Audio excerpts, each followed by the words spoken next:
ឈូងដល់បានត្រឹមស្រមៃតាមពន្លឺរូបត្រឹមព្រៃពូកូនអូនណាពេលអូនគេងយូរសវណ្ណថាបានមកជីវ័ងមកបែនេនិតពេលដងអូនយកគ្រូដោយតាប៉ាត់តាប្រែជាបាត់គឺជាកាលឹមក្នុងដួងទេអោបងឯងមិននឹកស្មានសមនៅក្នុងយុគបងបានដល់អូនឃើញបងប្រអូបមួយចិត្តមួនល្អថាអូនធ្នម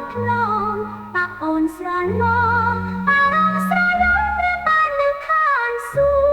រ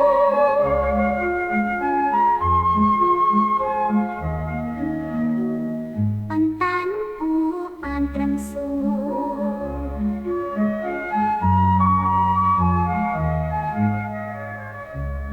តាតែមិនគួរបានត្រឹមសូបិន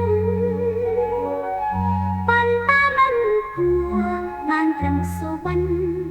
ជាកាលឹក